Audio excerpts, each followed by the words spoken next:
salaamaaleykum mbokk internetu Kéwoulo TV comme niñ koy defee saa su ne tey nag ñu ngi fi nga xam ne moo di université Cheikh Anta Diop ñëwoon daje ak ñi nga xam ne moo di historiens yi ngir rek ñu waxtaanee li nga xam ne moo di situation boobu am ca diggante Israël Palestine ak gis nañ ki nga xam ne moo di Iran dugg na ci mu nekkoon guerre boo xam ne mu ngi commencé woon en 1948 mu amoon li nga xam ne moo di apaisement mais gis nañu fan yi li nga xam ne moom moo am li nga xam ne ci dëkk boobu noonu ñu gis que ne moor yi bëri na gannaaw bi nga xam ne Israël ak ki nga xam ne moo di Palestine ñoom ñoo njëkkoon a nekk ci li nga xam ne moo di guerre gis nañ dégâts yi nga xam ne waa Israël causé nañ ko foofu ca Palestine ba pare tourné waat di menacer ñi nga xam ne moo nekk ñooñu nekk waa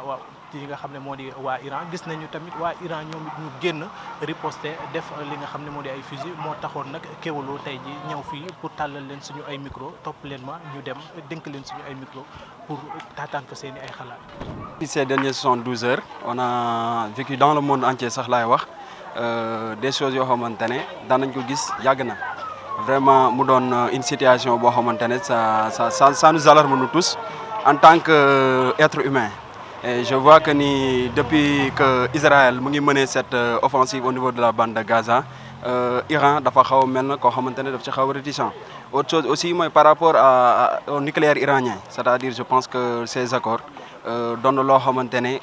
Israël aussi da koy bañ. Voilà te gis nañu aussi surtout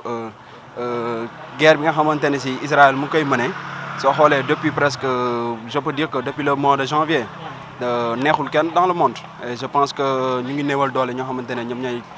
palestiniens yi au niveau de la bande de Gaza. On l'a vu aussi au sud de Liban avec le Hezbollah libanais. On a vu aussi avec les Houthis au Yémen ñoo xamante ne sont des alliés directs de l'Iran te gis nañu aussi que Iran aussi par rapport à son nucléaire lu mu si waxoon par rapport c'est à des fins peut-être civiles. Gis nañu Israël xëy rek bombardé ki nga xamante ne moom moo di Iran et suñ si waxul aussi je pense que nous sommes pas à l'abri nous sommes pas à l'abri dans le monde et gis nañ que 20% du pétrole mondial am na benn partie boo xamante ne day transiter au niveau de l'Iran et une chose boo xamante ne ça peut élever le coût de la vie et dina tax aussi que ñun ñëpp aussi mënuñu si mucc que ça soit un Africain que ça soit les Européens que ça soit partout dans le monde. Waaw soo xoolee parce que soo xoolee Israël moom moo njëkk attaqué l'Iran parce que il a dit attaquer des sites militaires et stratégiques yoo xamante ne peut-être sont des sites nucléaires waaw moom moo ko njëkk attaqué donc Iran aussi ripostait à ces attaques et je pense que loolu aussi c'est tout à fait légitime parce que Israël soo xoolee depuis boobu léegi mu ngi néewal doole ñi nga xamante ne ñoom ñooy musulmans yi et personne n'en parle et soo xoolee l'Arabie saoudite bi si waroon mën a am benn tournure boo xamante ne dina différent par rapport aux musulmans moom aussi bon il a resté neutre par rapport à ça. Seule la Turquie qui a essayé de condamner ces attaques. Waaw bon je pense que jàngat boobu moom ça ne surprend pas parce que guerre yu mës a am yëpp Israël yu mës a mën a yëpp les pays occidentaux dañ leen soutenir et je pense que loolu aussi du surprise si ñun d'autant plus que la France aussi c'est un allié direct d'Israël et je pense que ces genres de propos aussi yoo xamante ne Emmanuel Macron tenir na ko ça peut avoir des conséquences indirectes dans la mesure où ça peut amener aussi d'autres pays du Proche-Orient aussi de se ranger derrière l'Iran et ça peut amener un embrassement boo xamante ne embrassement raisonnable lay doon. waaw situation boobu situation bu métti la si jullit ñëpp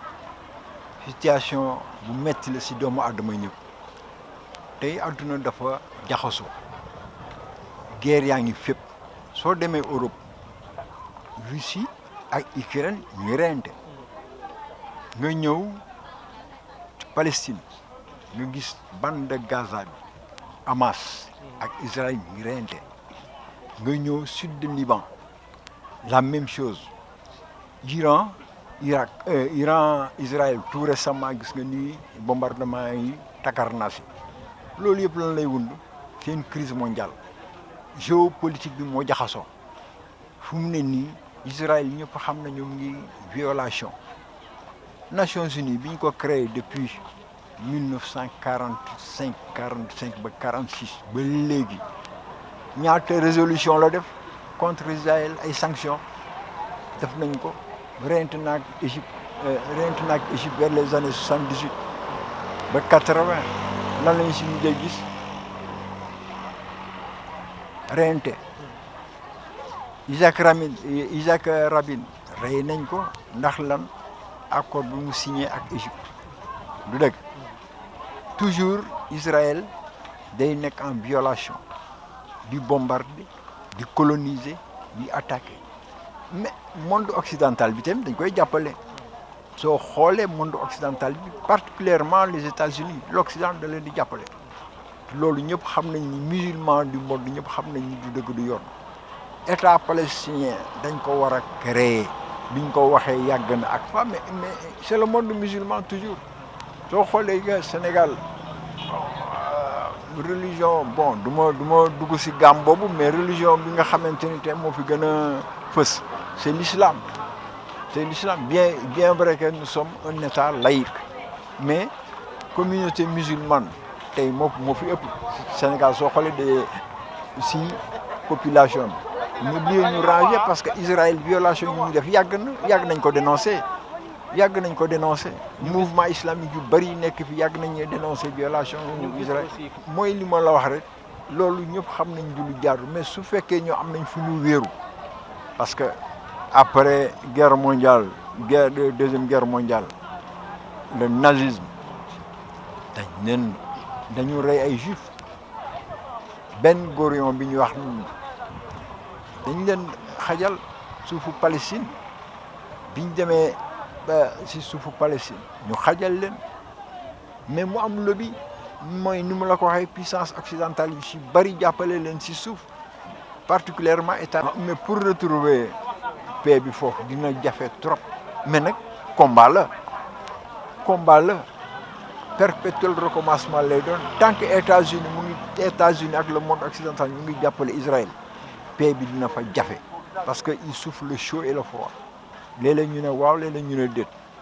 te toujours ñoom ñooy ngemb Israël sinon Israël moom soo xoolee les pays arabes là su doon ñoom tamit nangu nañu organisation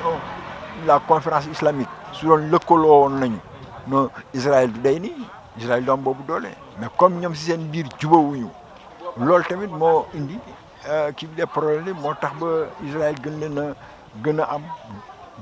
doole sinon les pays arabes suñu regroupé woon def benn say mais Israël leen mënal dara. Bon guerre bi moom ñëpp xam nañ bu mu commencé yàgg na je pense que c'était en 1947 xaw ma 48 waaw léegi bon dans ce cas moo ñu xew ba actuellement à l'heure où je vous parle gars yaa ñu am ay bombardement biir Iran ak Israël comme ni nga ko waxee commencé na si Israël ak Palestine ba tey jii nii ñuy constaté guerre bi mi ñu am entre Iran ak Israël xam nga tey jii nii Iran ak Israël man je pense que d'après lu ma jàng c'est juste une petite chose la mooy ville de Jérusalem mooy le partage de Jérusalem tey jii nii boo leen xoolee situation géopolitique Israël pays bu ndaw la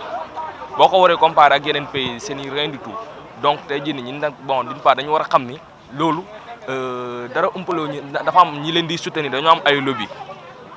loolu depuis le début la tey jii nii boo waree remonter depuis 1948 mooy le partage de Jérusalem ñoom xam nañu partage la boo xam ne ça a été une partage inégal imagine population d'Israël ñu jox leen plus de 55% des terres de Jérusalem au détriment des Palestiniens ñu jox leen 45%. sous prétexte que dañ leen ne dans des années à venir am na ay israéliens yi war a ñëwaat xam nga loolu donc depuis le début comme tey jii nii ma joxe benn exemple taatu garab bii nii bu muy nekk lu tuuti nga ko mën a jubantel ba mu jub mais mënoo xaar ba mu mag nga naan da nga koy jubantel donc guerre bi ça date ça date très longtemps depuis le début dafa am benn inégalité bu fa am benn injustice bu fa am ba injustice boobu noonu moo màgg ba tollu ji nii fii nii tey boo gisee par exemple Israël ak mu tourner entre Israël ak Iran parce que d'après les dires ñoom dañu naan bëgguñu sa waay mën na nekk en phase de termination pour kii nucléaire moo tax ñoom loolu la ñuy entamé pour mun leen bombarder léegi fii que Iran aussi moom tamit du toog di seetaan gën na day riposter léegi dans ce cas riposte boobu noonu nag bon xam na fay comme Olof Ndiaye du mu ko waxee rek fay du tolloo léegi instant bi gis nañu y a beaucoup de pays yiy soutenir ñi nekk côté Iran wala côté Israël mais man tey jii nii lenn lay ñaan mooy les pays d'Afrique parce que ñun tey Afrique fii nii on a rien tey jii nii nous avons tous vu les vidéos qui circulent mooy lan les missiles yi intercepté seen moromu missile tey jii nii ñun Afrique amuñu ko des fois damay romb sax may dëgg ay wax dinaan pourquoi pas nos dirigeants di wax sur ce sujet là mais avant suñu dirigeants les dirigeants africains di wax dans ce sujet là dañu jéem a lijjante suñu système alimentaire ñu jéem a xool ni ñuy amee autosuffisance alimentaire wala genre yooyu noonu que di wax si genre sujet yooyu noonu. bon ba xam yow li nga wax ni ba xam Sénégal rangé wu na si côté Iran man jusqu'à présent gisuma benn communiqué bu officiel parce que maa ngi nii léegi laa wàcc donc presque depuis démb si guddi damaa jàpp xaw ma lan moo xew actuellement ba xam Sénégal rangé wu na si côté Iran ou bien rangé wu na si côté Israël. xam mais xam na tey boo leen xoolee comme boo xoolee tout va dépendre lépp fu muy commencé si Palestine ñoo xam nañ Palestine tey jii nii ay pays musulmans lañ te ñun ñëpp xam nañu entre jullit ak moroom jullit jàppante bu si mun buñ ciy am fan yii ne gisoon naa fi am na ñu defoon marche xam nga pour soutenir waa Palestine léegi tey jii nii parce que man à l'heure où je te parle xaw ma sax ba xam Sénégal ban côté la rangé wu mais bu fekkee c'est dans ce cas côté comme ni nga ko waxee côté Iran la rangé wu donc c'est pas tous les Sénégalais. non parce que à l'heure là man mii di wax ak yow man mënuma rangé wu si côté Iran et si côté Israël par contre. côté Iran. ah ok Sénégal côté Iran la rangé wu. ah ok dans ce cas moom je pense que parce que kii di Iran tey jii nii wax Palestine wax aussi les pays frères musulmans. bon en fait pour pays mën a dellu si ñoom lenn rek laa leen mën a conseiller pour ñu bàyyi jaayam doole bi. bon dina yomb parce que fii nii boo fi xoolee am na ay institutions ay organisations yoo xamante ne ñooñu fi lu mel ni ay OTAN wala ay ONU wala genre yooyu noonu lépp ñu fii nii léegi dans ce cas ñun ñëpp xam nañu fii nii Israël États-Unis moo nekk ci ginnaawam léegi peut-être moom bu waxee ak moom wala bu signé ay décret ñoom mun nañ bàyyi affaire yi mais nii ça sera un peu compliqué car instant bi ñoom tamit dañuy bëgg nekk di fayu à tout moment. guerre bi moom d'abord damay wax ni rek lu metti la parce que bu ñuy xool ci information yi di seetaan journal yi comme France 24 ainsi de suite dañuy gis Israël ni ñuy bombarder Palestine ba yenn hôpitaux yi sax voilà dañuy gis ay xale yu ndaw yoo xamante ne voilà c'est-à-dire mën naa ko tuddee crime de guerre daal voilà donc te loolu dafa ëpp. donc nag yaakaar naa ne aussi tamit Israël Palestine benn guerre boo xamante ne dafa xaw a laal affaire religion comme mën nañoo ne musulman ak voilà beneen xeet aussi tamit mais aussi tamit fii nii maa ngi li may ñaan mooy pays musulman yëpp comme tey par exemple cas au Sénégal ndax gis nañ ministre des affaires étrangères voilà donc ñoom rangé wu nañ ci côté Iran comme ci côté Palestine may ñaan aussi tamit yeneen pays arabes yëpp voilà moo xam arabe moo xam du arabe mais képp koo xamante ne daal bëgg na dëgg te am tamit am na xolu yërmaane ndax yéen yi boo ko gisee sa yaram di day daw. waaw c'est vrai dëgg la nag ci la ñu commencé constater ay guerre di am guerre de l'indépendance ba tey guerre yu mujj am nii voilà mais donc partage boobu noonu aussi tamit dafa am ay controverse ñii wax nañ ci lii ñii gis nañ ne ko lu jaadu la ñii gis nañ ne du lu jaadu parce que tamit nee nañ juif yi bi ñu ñëwee dañoo am benn partie boo xamante ne ñoom jëndoon nañ ko léegi partie boo xamante ne comme que dañ koo jënd ñoom ñoo ko moom bu ñuy partager loolu du ci bokk peut-être moo tax affaire yi xawut a équilibre mais ba tey rek voilà amoon na ay accords yu génn ñoom respecté wuñu ko. non man dama jàpp ni même sax bu nekkee dañuy natt seen bopp sax voilà ñoom rek amuñu benn doole bi quoi peut-être dafa am yeneen lobby yu nekk seen ginnaaw yeneen ñu leen jàppale voilà moo tax ñu jàpp ni dañoo am doole mais voilà vu que avec la situation mënuñu confirmer seen doole boobu noonu li ñuy wax ne ñoom am nañ ko. guerre bi boo xoolee yaakaar naa ne moo jiitu suñu juddu ñun dañ koo jàng ci classe yi lenn yi dañ koo jàng ci classe yi mais lenn comme année yu mujj ay 2021 ainsi de suite amoon na ay guerre yu fi amaat voilà te aussi tamit su ma génnee tuuti ci introsé mag ñi tuuti am na ñoo xamante ne nee nañ guerre bi kat ñu siy waxtaan di def ay conférence nee nañ guerre bi kat doonul guerre boo xamante ne mën na jeex quoi waaw doonul guerre boo xamante ne mën na. waaw c'est vrai mën nañoo teg ay stratégie mën nañoo waxtaan mën nañoo def ay dialogue signé yenn traité yi te aussi tamit buñ ko signé ñëpp respecté ko. voilà loolu jàpp naa ne bu ñu ko defee peut-être mu am apaisement mais bu fekkee ne ngeen di signé ay traité ñii respecté ko ñii respecté wuñ ko mooy loolu te bu fekkee ne état bi moom état dafa souverain nekkul ne amul beneen état boo xamante ne mën na ñëw weñ loxoom ne ko par force lii da nga koy respecté donte nag mën na am ay yenn affaire yu ci am comme ça ñu dagg seen relation ak yeneen pays yi bu ñu respecté wul traité yooyu noonu mais amul benn état boo xamante ne mën na ñëw ne la da ngay day weñ sa loxo kat ne la par force yow li da nga ko war a respecté. gisoon nañu waaw loolu am na certes am na ñu naan xaw ma rafetlu wuñ ko yéen mais tamit ñoom li ñuy def yeneen suñu mbokku jullit yi moo gën a metti daal xam nga bu yemee bu fekkee ne ci lii kese la jot moom man dama naan na sant yàlla parce que man fekk ma fa mais ma tamit bu ma fa fekkoon aussi tamit voilà sama mën a bokk étudiants yooyu ni ñu ko doon defee man noonu laa koy defee. d'abord damay wax ni dafa nekk question Israël Palestine dafa nekk question boo xam ne dafa xaw a sensible parce que ça touche à la religion n'est-ce pas et Afrique aussi tamit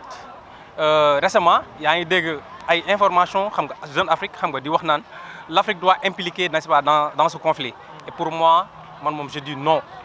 Parce que bien vrai que nous sommes des musulmans, le Sénégal est un pays à 95% de musulmans, n'est-ce pas? On a le droit de soutenir, n'est-ce pas, nos frères sinistres qui ont,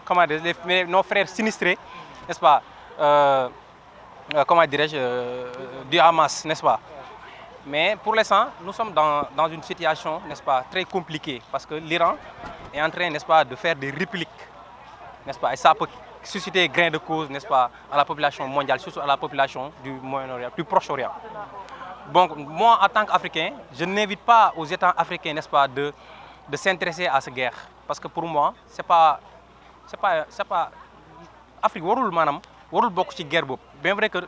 ici dans le Sahel, nous sommes des musulmans. Man bokk ci li ma gisagum, j'ai pas encore vu, n'est-ce pas, un pays arabe, n'est-ce pas, venir, n'est-ce pas, soutenir nos confrères dans le Sahel, n'est-ce pas, qui sont en train de subir, n'est-ce pas, des menaces terroristes. Xam nga. Moi, en tant qu'Africain, je n'invite pas à nos États, n'est-ce pas, de s'intéresser à cette guerre.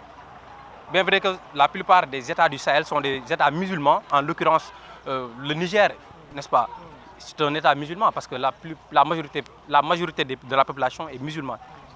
n'est-ce pas, le Mali, n'est-ce pas, le Burkina Faso, etc., etc. Donc, man daal li may invité gars yi mooy ñu ñëw, n'est-ce pas, waxtaanee ko, n'est-ce pas, parce que démb rek récemment yaa ngi gis démb. Donald Trump, n'est-ce pas, il faut quitter le terrain. Donc il est en train de faire des menaces. Et ces menaces-là, ça peut susciter, n'est-ce pas, ça peut porter préjudice à la population, comment dirais-je, iranienne. Xam nga kon loolu yëpp dañuy inviter, n'est-ce pas, monde géopolitique bi yëpp ñu daw faire preuve, n'est-ce pas, de maturité, faire preuve de comment dirais-je, de conscience, n'est-ce pas, pour éviter ces guerres-là, quoi. Parce que moi dama jàngat ne àdduna bi instant yi guerre defaru ko instant yi luy nit ñi di xëccoo instant bi c'est l'avancée de la technologie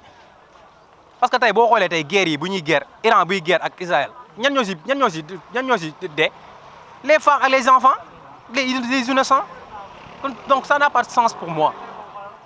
gars yi nañ invité yenn yi xam nga et faire le comment dirais-je dem dialogue waxtaan moo ëpp lépp